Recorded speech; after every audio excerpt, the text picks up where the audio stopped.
Welcome to December 23rd, 23rd day of the Whisky Advent Calendar. And today, Rex is going to be disappointed he wasn't here. Because today, we voted in Redbreast 12 as the whiskey for today. Now, I'm trying to decide whether I go with the musician for Redbreast 12 that everybody knows and can find, or that holds a special meaning in my heart. And because I'm shooting the videos, I think I leaned into, I'm going to go with the musician I fell in love with, even though it's highly unlikely you've ever heard of them.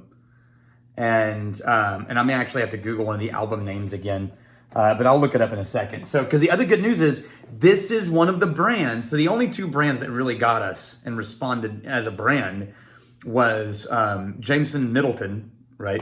And who's going to be represented here, and William Grant and Sons. So I definitely need to read that, although I'm going to give Garland a little bit of crap. Because I have to. He's a global Irish whiskey ambassador. All right, but first, some Redbreast and some music. Redbreast 12 is just, well, you know, it's just good. So, honey citrus, deep butterscotch with like biscuit and shortbread. And then a dark fruit jam.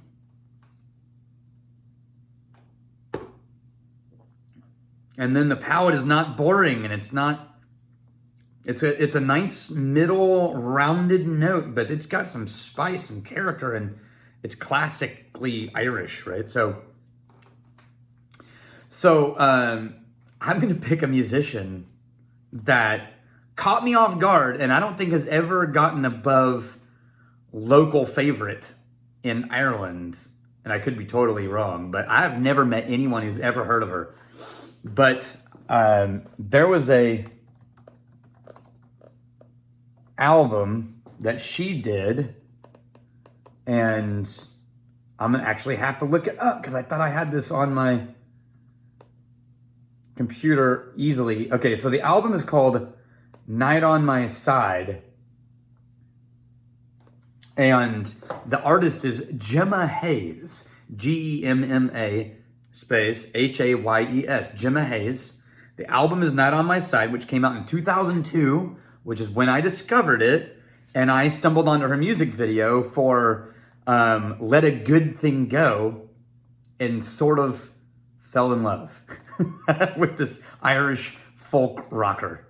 And then I've sort of kept up over time on new album releases, and they're good, but she just sort of caught me and stuck in my head. I still think about that album, still listen to it very regularly. By regularly, I mean as regular as I listen to anything else. But there's the most of the album is mellow and beautiful, and then there's a couple of songs in there that are just like Let a Good Thing Go, where she just kicks the door down. And I really, really loved it. And I think Redbreast is that sort of just classically beautiful and nice and warm and folky, Irish folky. But then sometimes you get a little zest in the Redbreast where it just kind of goes, yeah, there's character. It's not boring and it's not brittle.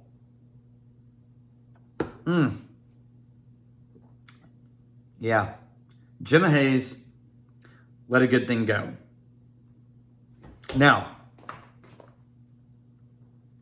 and if not Let a Good Thing Go, it would be Today I ran for miles just to see. All right, now we're gonna read Garland, who's the global Irish whiskey ambassador, talking about Redbreast 12. Now I'm gonna give him a little bit of crap because he definitely on the first question did what feels like a cut and paste from like a promotional material, but there's a very high chance that he's just had so many years of repetition of the history of the brand that it just spills off his tongue, but it feels like a marketing spiel.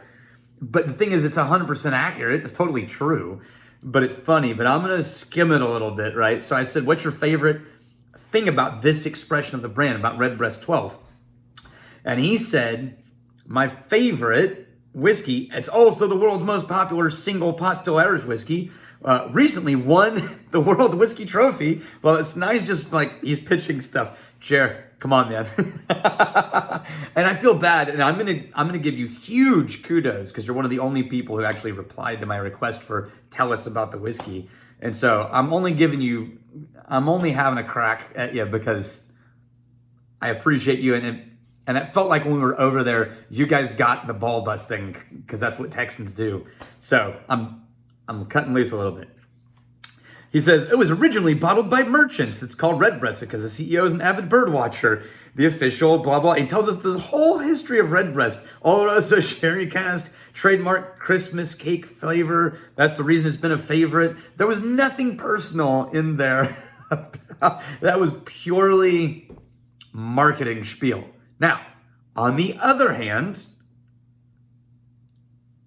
he does answer the other two questions really well. So I said, what's your favorite place to drink whiskey when you're not on the clock? And he started naming off all of his favorite Irish pubs. So he says, I like the Palace Bar, the Bank, the Temple Bar, Bowes, the Stag's Head, to name a few. In Belfast, the Duke of New York, the Biddles Bar. In Cork, the Welcome Inn, Shelburne Bar, Arthur Main's, Costigan's, and many more. In Galway, Sonny Malloy's, O'Connell's, Garrivan's, and Freeney's. And he said, listen, I'll stop there. You're just going to have to come and visit and experience all of these little pubs. And hell yes, I love that idea. And then 3, I said, how can we follow along? And he said, follow him on Instagram, which is at Gerard Garland, GerardGarland, and I'll put this in the comments, or on Twitter, Ger Middleton, Ger Middleton, and find me on Facebook, Gerard Garland.